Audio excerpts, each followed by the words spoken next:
Better than that. Our list tonight comes courtesy of Dean Treadway from the website rupertpupkinspeaks.com. Ah, yes.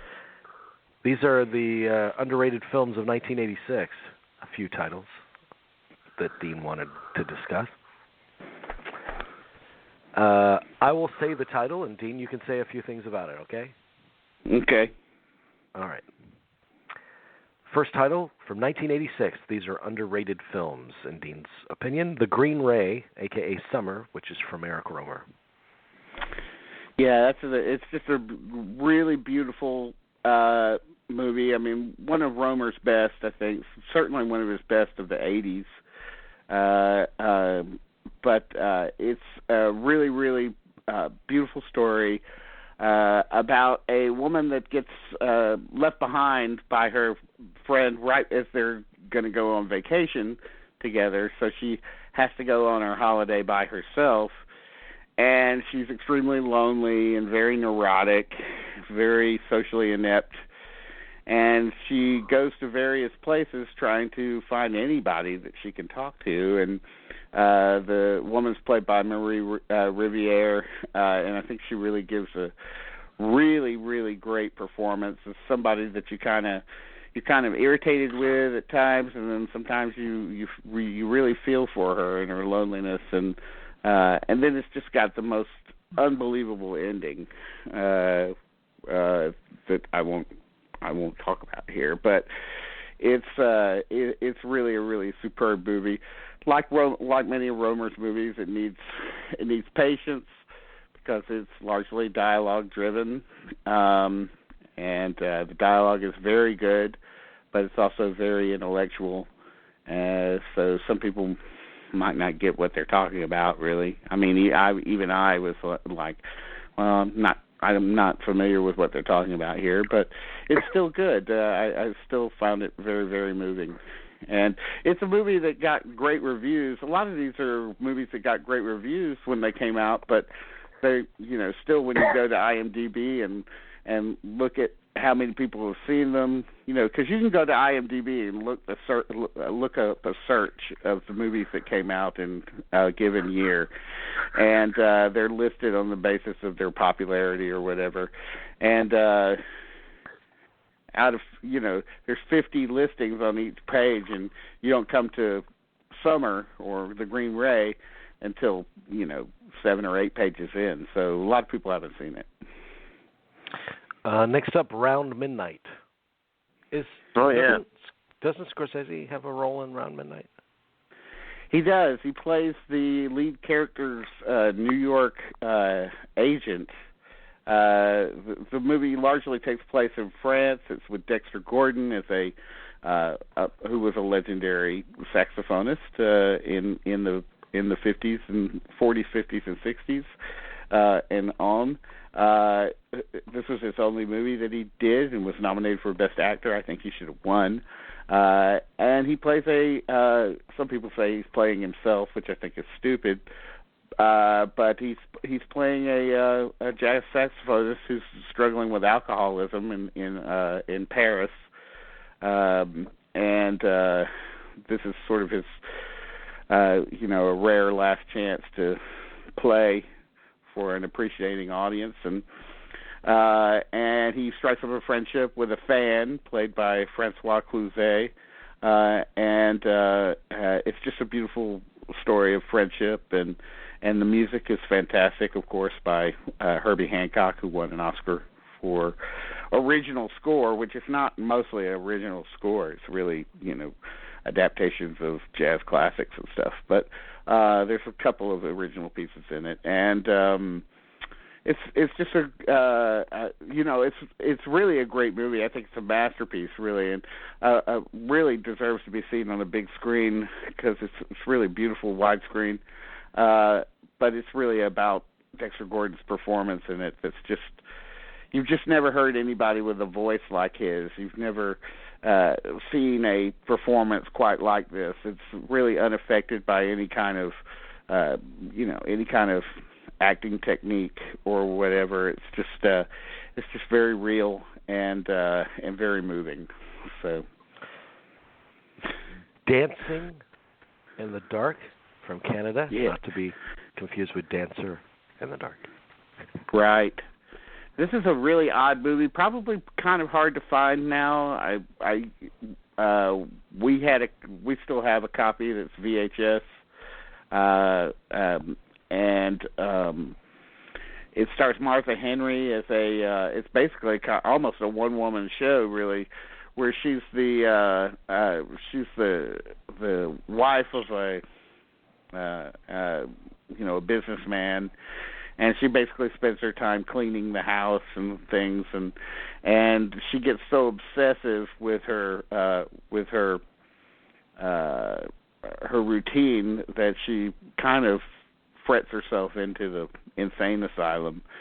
And it's just a really unusual movie about mental illness, and she's superb in it. It's a Canadian film. By Leon Marr, I think, is the director, and just a really, really unusual movie. Kind of probably very, very hard to find, though. Night Mother, Sissy Spacek and Anne Bancroft. Yeah, someone said to me, so Sissy Spacek, this is a Pulitzer Prize-winning play, won the award, and I think won a few Tonys in the early 80s. When I guess it was Kathy Bates and Ann Petoniak who were in the original show. It's about a woman who is living with her mother after suffering a few life setbacks. Her son's a drug addict who's out on the street somewhere. She has kind of a debilitating disease. And her marriage, went kaput, and so she tells her mother, played by Anne Bancroft. Of course, it's Sissy Spacek in the lead. Anne Bancroft is playing her mother, and she tells her that, well, tonight I'm going to kill myself, and she spends the entire movie kind of getting her personal effects together and giving her instructions on what to do after she's dead. And then meanwhile, it's Anne Bancroft, who's a little over the top in the movie. I can sort of understand it, but I think they could have found someone better. Anne Bancroft was a lot better in another 1986 movie called 84 Charing Cross Road, which was a movie that I didn't include on the list, but it's also underrated. But at any rate, it's really Sissy Spacek's show, and she's superb in it. And it's a kind of a movie that goes places about, people. When you tell people you're depressed, people are always trying to fix it for you. That's not really the right way to go about it. You should sit there and listen to them, but there's no fixing it. And so that's kind of what this movie is about. And it kind of her reasons are she's well reasoned in her depression, so it's kind of a pro-suicide movie in a way, which is kind of strange, but it's a little stagey at times. Sometimes it's really well done, but photographed really well. But it's really Sissy Spacek that really makes it worth watching. Okay, Just Between Friends. This is the Mary Tyler Moore, Christine Lottie movie. Was this a made for HBO, or do I just remember seeing it on HBO? No, it feels like that, though. I mean, the director is Alan Burns, who came from television, he was a writer for the Mary Tyler Moore Show. He was nominated for an Oscar for doing the screenplay to one of my favorite movies, A Little Romance. And most of his work is done for TV, and it is very TV-like. It feels like something like Finnegan Begin Again or something like that HBO movie with Robert Preston. But this was actually his only theatrical release, and Mary Tyler Moore plays an aerobics instructor who strikes up a friendship with a TV reporter played by Christine Lottie. She's really good in it. And what she doesn't know is that her husband, played by Ted Danson, Mary Tyler Moore's husband, is actually having an affair with Christine Lottie because they work at the TV station together.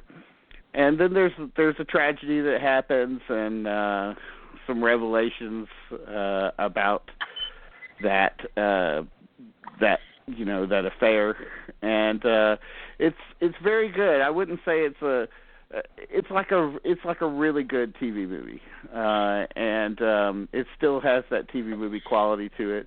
Sam Waterston is in it as well, and it's very 80s and everything, but I don't know. There's something about it that I really like. I found the story to I remember seeing it on HBO good. A lot when I was a kid, and I remember seeing this on PBS a lot when I was a kid too. This next title, so I always thought it was made for public television. I don't know if it was or not. Seize the Day with Robin Williams. Yeah, it was. It wasn't really. I don't think that it was necessarily made for public television, but public TV at that time had American Playhouse, and I think it was acquired by American Playhouse. But I think that it was made for a theatrical release, and then they decided to go with TV with it. But it's one of Robin Williams' best performances, and also one of his first that's just totally dramatic. There's not a shred of comedy in this, even though it has a lot of comedic actors in it here and there. Jerry Stiller is in it and so forth. But he plays kind of a loser salesman in the 50s whose life is, spiraling downwards. His marriage is over. He can't see his kids. He's just walked out of a job. He has a father that just absolutely is just the coldest person in the world. And it's basically him just kind of sweating it out, sweating all the way through it, chain smoking and just trying to find even a shred of happiness. It's not a very happy list of movies, by the way, but is this a Saul Bellow story or?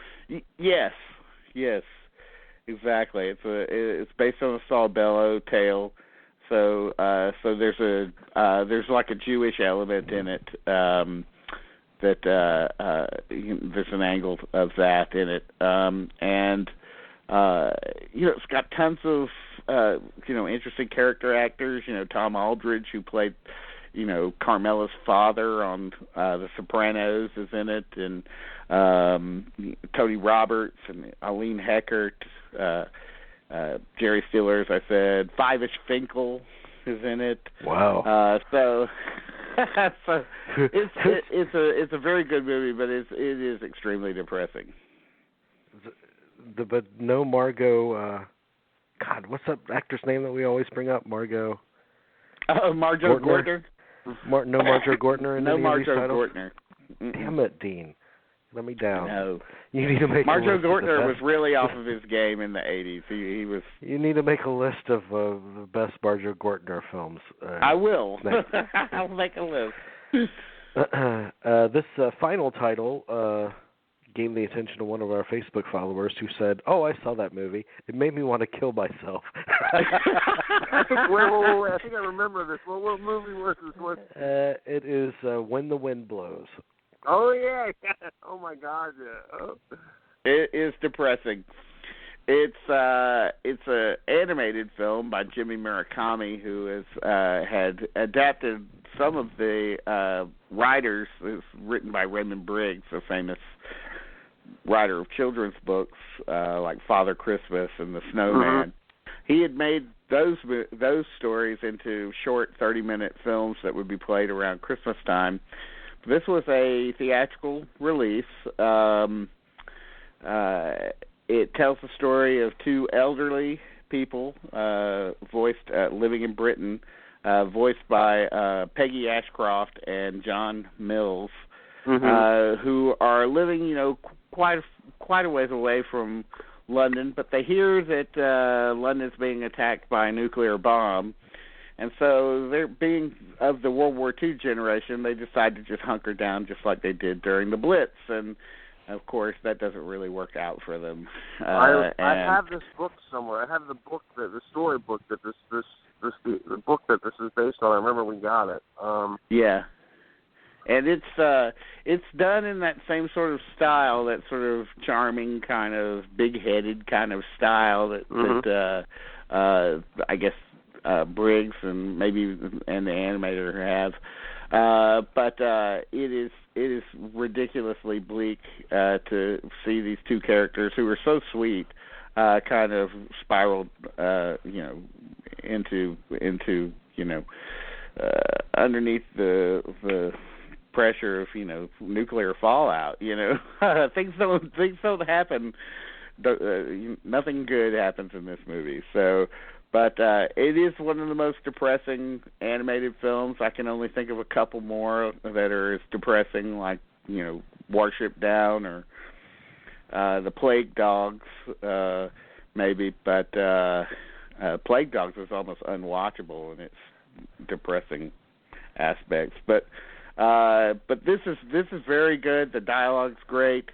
It's got a score by Roger Waters from Pink Floyd. It's got a title song by David Bowie, and it's interesting on that level too. But it's just a very, very good movie. As far as this depressing list goes, this is one of the ones that I would say, is maybe a little less depressing than the others. I don't know. People always equate the 80s with, happy nostalgia. This flies in the face of that perception.